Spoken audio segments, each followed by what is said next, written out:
In his epistle to Menicius, Epicurus of Samos said, "Train yourself to hold that death is nothing to us, because good and evil consist in sensation, and death is the removal of sensation. A correct understanding that death is nothing to us makes the mortality of life enjoyable, not because it gives you an unbounded span of time, but because it removes the desire for immortality. There is nothing terrifying in life to someone who truly understands that there is nothing terrifying in the absence of life.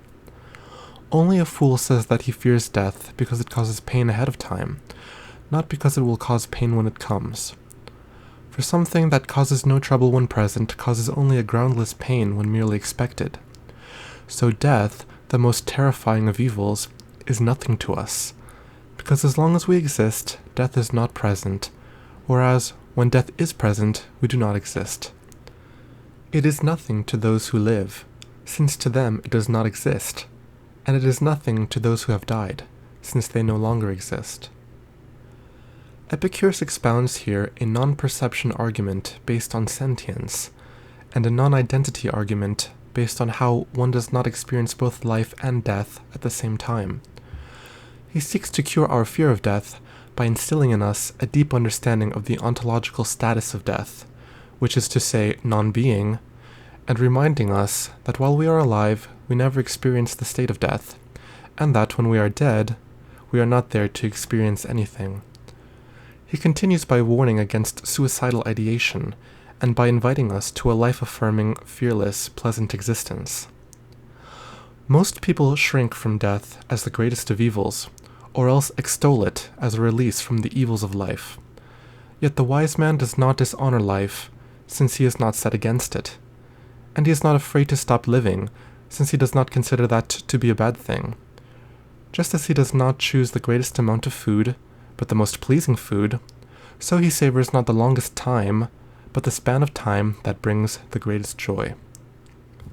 Lucretius, in Book 3 of his epic poem on the nature of things, continued elaborating the strength of the Epicurean cure by arguing that fear of death leads to hatred of life, and that the cure of this fear lies in studying nature. And through their fear of death, hatred of life, and of seeing the sunlight, often seizes men so forcibly that, with anguished hearts, they kill themselves, forgetting that this fear is the origin of their trouble. This fear encourages men to all kinds of crime, corrupts their honor, breaks bonds of friendship, and, in brief, urges them to cast aside their sense of duty. And just as children shake and are afraid of all things in blinding darkness, so men sometimes fear things in the daylight.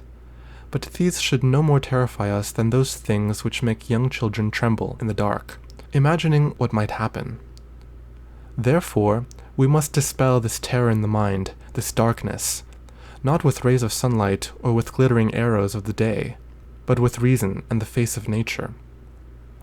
Lucretius also offers original arguments to heal the soul's fear of death, such as the symmetry argument. He compares the infinite eternity after our death to the endless time before we were born, of which we have no memory. Just as we are not scared of the time before birth, we should not fear the time after death. Elsewhere, he compares death to sleep. Philodemus of Gadara later catalogued all the ethical repercussions of the Epicurean doctrines about death in a papyrus titled On Death. This is probably the best scroll from the Herculaneum collection, and was highly praised by scholar Vulutsuna, who said, "The style in which Philodemus chooses to express himself has been described as a masterpiece of rhetoric, especially in his rousing conclusion.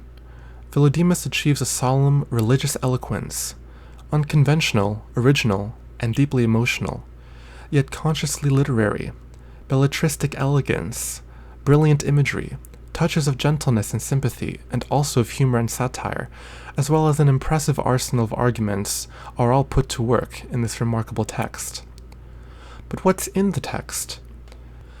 It argues against the maximalist error of measuring pleasure by time and against rejoicing about death or being troubled at the prospect of death. It asks how long a life must be before it can be made worth living.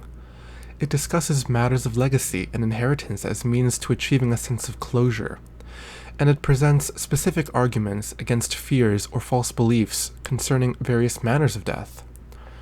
It makes the case that it is normal to feel emotional bites in some cases, for example, at the prospect of dying before achieving your potential and wisdom, being sentenced to death for a crime you didn't commit, or worrying about what will happen to loved ones after you die.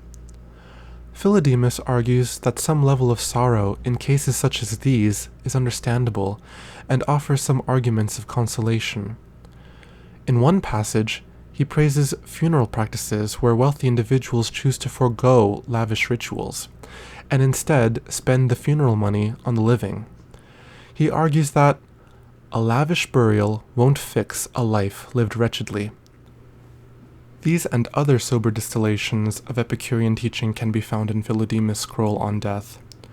In establishing his doctrine against fear of death, which is the natural result of his atomist physics, Epicurus initiates a revolt against all fear-based religions and superstitions.